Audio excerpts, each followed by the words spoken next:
Maelfu kwa maelfu ya waombolezaji wameendelea kufurika katika msikiti wa Jamkaran uliopo karibu na mji wa Qom mapema hii leo Jumanne, Julai 7 mwaka 2026, wakishiriki baada maalum ya kuaga mwili wa kiongozi mkuu wa zamani wa Iran Ayatollah Ali Khamenei.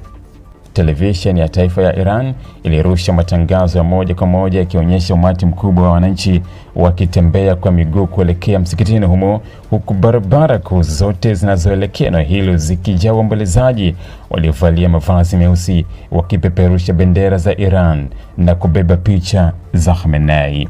Ibada hiyo imekuwa sehemu ya mwendelezo wa shughuli kubwa za kitaifa za mazishi ambazo zimehusisha miji kadhaa ya Iran kufuatia maandamano makubwa ya maombolezo yaliyofanyika awali katika mji mkuu wa Tehran.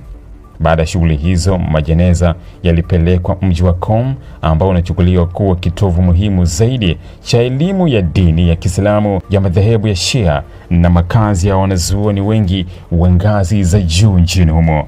Katika msikiti wa Jamkaran, majeneza yaliyofunikwa kwa bendera ya taifa ya Iran yaliwasili huku yakisindikizwa na walinzi wa heshima, viongozi wa serikali, makamanda wa vikosi vya ulinzi, viongozi wa kidini na maelfu ya wananchi waliokuwa wakisoma Quran na dua maalum za kuombea marehemu.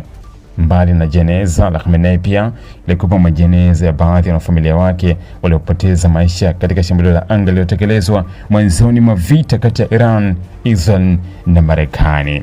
Waombolezaji walionekana wakilia kwa uchungu, wengine wakiinua mikono yao juu wakiomba dua, huku sauti za takbira na nyimbo za maombolezo zikisikika katika maeneo mbalimbali ya msikiti. Mamia ya watu walijaribu kulikaribia gari lililobeba majeneza hayo ili kutoa heshima zao za mwisho, jambo lililolazimu vikosi vya usalama kupanga mistari maalum ya udhibiti wa umati mkubwa uliokuwa ukiongezeka kila saa. Viongozi wakuu wa kisiasa na wa kidini waliohudhuria ibada hiyo walimwelezea Khamenei kuwa alikuwa miongoni mwa viongozi walioongoza Iran katika nyakati ngumu zaidi za historia yake ya kisiasa.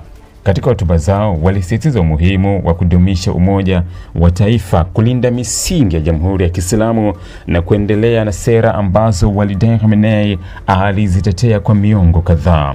Mamlaka za Iran ziliimarisha ulinzi katika mji wa Qom na maeneo yanayozunguka, huku maelfu ya askari wa vikosi vya usalama na walinzi wa mapinduzi wakipelekwa kuhakikisha shughuli za mazishi zinaendelea kwa utulivu. Barabara kadhaa zilifungwa kwa muda ili kuruhusu misafara ya waombolezaji kupita, huku huduma za afya na uokoaji zikiwa tayari kuhudumia watu wote watakaohitaji msaada kutokana na msongamano mkubwa wa watu. Msikiti wa Jamkaran una nafasi ya kipekee katika imani ya Waislamu wa madhehebu ya Kishia, kwani unaaminika kuwa miongoni mwa maeneo matakatifu yanayohusishwa na imani kuhusu Imam Mahdi.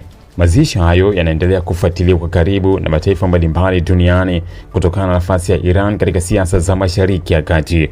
Wachambuzi wanaeleza kuwa tukio hili lina umuhimu mkubwa si tu kwa wananchi wa Iran bali pia kwa mustakabali wa kisiasa na eneo hilo, hasa katika kipindi ambacho mvutano kati ya Iran, Israel na Marekani umeendelea kuwa mkubwa. Shughuli za maombolezo zinatarajiwa kuendelea huku mamia ya maelfu ya wananchi wakitarajiwa kushiriki katika hatua zilizobaki za mazishi za aliyekuwa kiongozi mkuu wa Iran.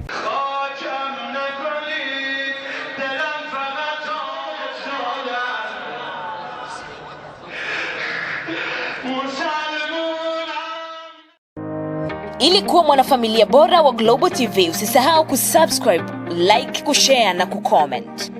Baada ya kusubscribe, bonyeza alama ya kengele ili kupata taarifa kwa kila video inayopanda Global TV Online.